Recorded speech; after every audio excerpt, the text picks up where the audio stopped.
To my YouTube channel Exam Gyan में आप सबका स्वागत है। आज हम देखेंगे महात्मा बुद्ध के जीवन के बारे में महत्वपूर्ण प्रश्न जो कि हमारी आगामी परीक्षा के लिए बहुत ही महत्वपूर्ण है। चलते हैं हमारे प्रश्नों की ओर। ये प्रश्न आपके हर एग्जाम में काम आएंगे दोस्तों। तो पहला प्रश्न हमारा वो है, बौद्ध धर्म के संस्थापक कौन थे? तो ये बौद्ध धर्म के संस्थापक कौन थे? महात्मा बुद्ध थे। और इनके बचपन का नाम क्या था?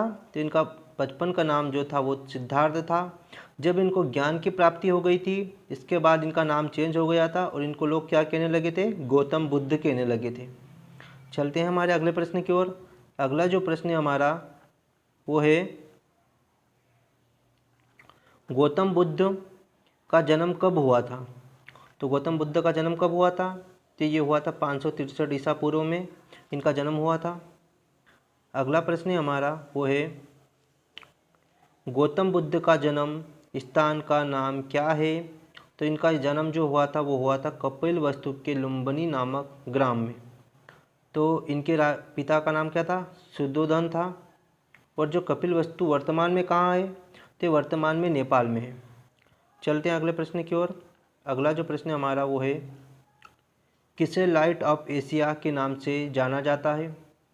तो आपको पता ही होगा, महात्मा बुद्ध को लाइट ऑफ एशिया के नाम से जाना जाता है। चलते हैं अगले प्रश्न की ओर। अगला जो प्रश्न है हमारा वो है, गौतम बुद्ध के बचपन का नाम क्या था? तो मैंने बताया इससे पहले आपको कि गौतम बुद्ध के बचपन का नाम था सिद्धार्थ। चलते हैं अगले प्रश्न की ओर। अगला जो प्रश्न हमारा वो है, गौतम बुद्ध के पिता का नाम क्या है? तो इनके पिता का नाम है शुद्धोधन और ये शाक्य वंश के थे। चलते हैं अगले प्रश्न की ओर। अगला जो प्रश्न है वो है, इनकी माता का नाम क्या था? तो इनकी जो माता थी उनका नाम था महादेवी। और इनकी जो माता थी इनके जन्म के साथ ही मर गई थी। तो इनका पालन पोषण किसने किया था? इनकी दूसरी माँ ने किया था, प्रजापति गौतमी थी, उन्होंने इनका पालन पोषण किया था। चलते हैं अगले प्रश्न की ओर। अगला जो प्रश्न है हमारा वो है, महात्मा बुद्ध के सौतेली माँ का नाम क्या था? तो इनकी सौतेली का माँ का जो नाम था वो था प्रजापति गौतमी। चलते हैं अगले प्रश्न की ओर। अगला जो प्रश्न है हमारा वो है, महात्मा बुद्ध की पत्नी का नाम क्या था? तो इनकी जो पत्नी थी उनका नाम था यशोधरा, जिनको इन्होंने 30 वर्ष की आयु में नींद में सोते हुए छोड़ दिया था और ये खुद ध्यान समाधि के लिए चले गए थे। चलते हैं अगले प्रश्न की ओर। अगला जो प्रश्न हमारा वो है, गौतम बुद्ध के पुत्र का नाम क्या है? तो गौतम बुद्ध के पुत्र का नाम है राहुल। चलते हैं अगले प्रश्न की ओर। अगला जो प्रश्न हमारा वो है, गौतम बुद्ध के सारथी का नाम क्या था? तो जो गौतम बुद्ध थे उनके जो सारथी थे उनका नाम था चन्ना। चलते हैं अगले प्रश्न की ओर। अगला जो प्रश्न हमारा वो है, गौतम बुद्ध कितने वर्ष की अवस्था में गृह त्याग कर सत्य की खोज में निकल पड़े थे? तो इस टाइम पे इनकी उम्र थी 29 वर्ष। कितनी थी उनकी उम्र? उस टाइम पे इनकी उम्र थी 29 वर्ष। चलते हैं। और इनके बाद उन्होंने 6 वर्ष तक कठिन तपस्या की थी और इनको 35 वर्ष की अवस्था में ज्ञान की प्राप्ति हुई थी। कि गृह त्याग की घटना को बौद्ध धर्म में क्या कहा जाता है? तो जो सिद्धार्थ हैं उनके गृह त्याग की घटना को बौद्ध धर्म में कहा जाता है महाभिनिष्क्रमण। जिनकी गृह त्याग की घटना को कहा जाता है, ये क्वेश्चन बहुत पूछा जाता है। चलते हैं अगले प्रश्न की ओर। अगला जो प्रश्न हमारा वो है, गौतम बुद्ध के प्रथम गुरु कौन थे? तो इनके प्रथम गुरु जो थे वो थे आलार कलाम, ये इनके प्रथम गुरु थे। चलते हैं अगले प्रश्न की ओर। अगला जो प्रश्न हमारा वो है, बुद्ध ने अपने जीवन अपने प्रथम गुरु से कौन सी शिक्षा प्राप्त की थी? तो इन्होंने अपने प्रथम गुरु से जो शिक्षा प्राप्त की थी वो था सांख्य दर्शन। सांख्य दर्शन का इन्होंने ज्ञान प्राप्त किया था अपने गुरु से। अगला जो प्रश्न हमारा वो है, अगला जो प्रश्न हमारा वो है, अगला जो प्रश्न हमारा वो है, बुद्ध ने अपने प्रथम गुरु से कौन सी शिक्षा प्राप्त की? तो इन्होंने प्राप्त की थी सांख्य दर्शन की शिक्षा। अगला जो प्रश्न हमारा वो है, गौतम बुद्ध के दूसरे गुरु का नाम क्या था? तो जो गौतम बुद्ध थे इनके दूसरे गुरु का नाम था रुद्रक। क्या नाम था उनका? रुद्रक।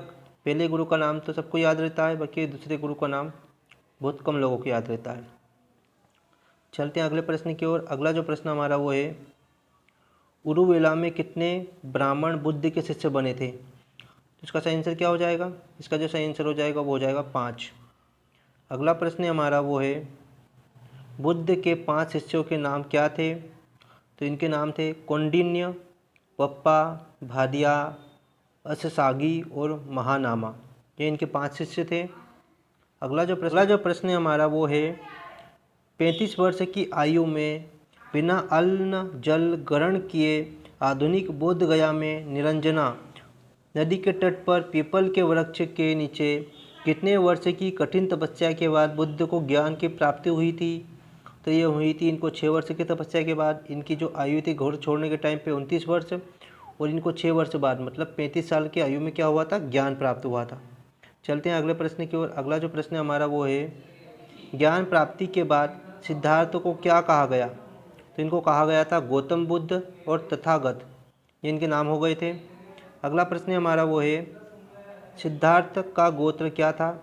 इनका गोत्र था गौतम। अगला प्रश्न हमारा वो है, गौतम बुद्ध को किस रात्रि के दिन ज्ञान की प्राप्ति हुई थी? तो ये थी वैशाख पूर्णिमा। वैशाख पूर्णिमा के दिन इनको ज्ञान की प्राप्ति हुई थी। अगला जो प्रश्न हमारा वो है, गौतम बुद्ध ने अपना पहला उपदेश कहाँ दिया था? तो इन्होंने दिया था वाराणसी के निकट सारनाथ में अपना पहला उपदेश दिया था।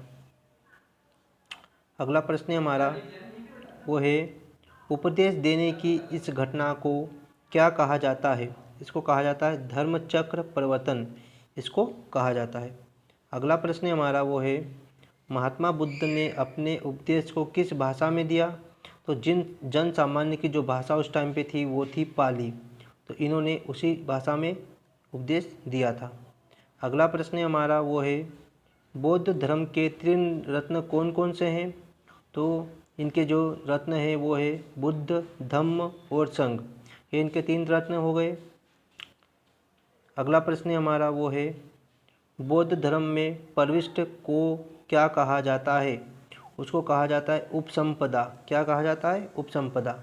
अगला प्रश्न हमारा वो है, बुद्ध के अनुसार देवतागण भी किस सिद्धांत के अंतर्गत आते हैं? तो इनका जो सिद्धांत था वो कर्म का सिद्धांत था, ये कर्म को ही सर्वोपरि मानते थे। अगला प्रश्न हमारा वो है, बुद्ध ने तृष्णा की घटना को क्या कहा?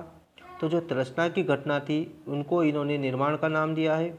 अगला जो प्रश्न हमारा वो है, बुद्ध के अनुयायी कितने भागों में बंट गए थे? तो इनके अनुयायी 2 भागों में बंट गए थे, तो एक थे भिक्षुक और दूसरे थे उपासक, ये 2 भाग हो गए इनके। अगला प्रश्न हमारा वो है, जिस स्थान पर बुद्ध ने ज्ञान की प्राप्ति की थी वह स्थान क्या कहलाया? वो कहलाया बोध गया, जो कि वर्तमान में क्या है, कहाँ पर है? तो ये है बिहार में है वर्तमान में। अगला जो प्रश्न हमारा वो है, महात्मा बुद्ध की मृत्यु कब और कहाँ हुई थी? तो इनकी जो मृत्यु हुई थी वो हुई थी 483 ईसा पूर्व में कुशीनगर उत्तर प्रदेश में इनकी मृत्यु हुई थी। अगला जो प्रश्न हमारा वो है, महात्मा बुद्ध की मृत्यु की घटना को बौद्ध धर्म में क्या कहा जाता है? तो उसको कहा जाता है महापरिनिर्वाण। अगला प्रश्न हमारा वो है, महात्मा बुद्ध द्वारा दिया गया अंतिम उपदेश क्या था? तो इनका जो अंतिम उपदेश था वो था, सभी वस्तुएं क्षरणशील होती है, अतः मनुष्य को अपना पथ प्रदर्शक स्वयं होना चाहिए। ये बोलते हैं अपना दीपक स्वयं बनो। अगला प्रश्न हमारा वो है, प्रथम बौद्ध संगति किसके शासन काल में हुई थी? तो उस टाइम पे था अजातशत्रु।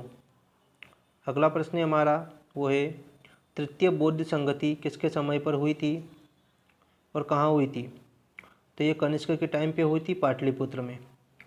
अगला प्रश्न हमारा वो है, गौतम बुद्ध के सबसे प्रिय और आत्मीय शिष्य कौन थे? वो थे आनंद। आनंद इनके प्रिय शिष्य थे। अगला प्रश्न हमारा वो है, बौद्ध धर्म को अपनाने वाली प्रथम महिला कौन थी? तो इनकी जो माता थी प्रजापति गौतमी, वही बौद्ध धर्म को अपनाने वाली पहली महिला थी। अगला जो प्रश्न हमारा वो है, भारत से बाहर बौद्ध धर्म को फैलाने का श्रेय किस राजा को जाता है? तो सम्राट अशोक को जाता है। इन्होंने श्रीलंका में अपनी पुत्र महेंद्र और संघमित्रा नाम की अपनी पुत्री को इन्होंने भेजा था धर्म प्रचार के लिए। इसी के कारण ये धर्म सभी देशों में विख्यात हुआ। अगला प्रश्न हमारा वो है, बौद्ध धर्म के प्रथम 2 अनुयायी कौन थे? कालिक और तपासु, ये 2 अनुयायी थे।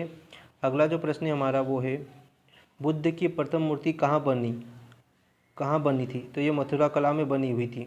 बुद्ध की प्रथम मूर्ति मथुरा कला में बनी थी।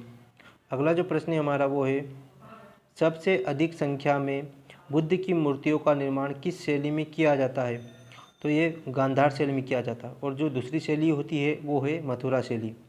अगला प्रश्न हमारा वो है, बौद्ध का परम लक्ष्य क्या है? तो इनका जो परम लक्ष्य है वो है निर्वाण, इनका परम लक्ष्य बताया गया है। अगला प्रश्न हमारा वो है, धार्मिक जुलूस की शुरुआत सबसे पहले किस धर्म से शुरू की गई थी? तो ये की गई थी बौद्ध धर्म से।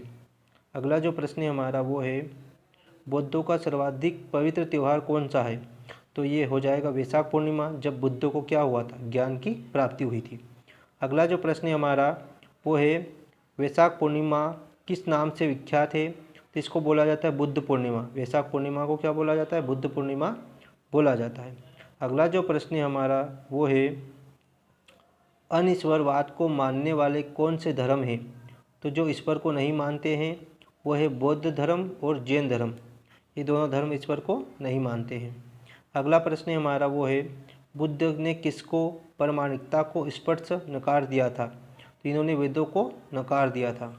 अगला प्रश्न हमारा वो है, सम्राट अशोक को बौद्ध धर्म में किसने दीक्षित किया था? तो ये किया था, इनको जो किया था ये मोगलीपुत्र तिस्सा इसमें दिखा रहे हैं।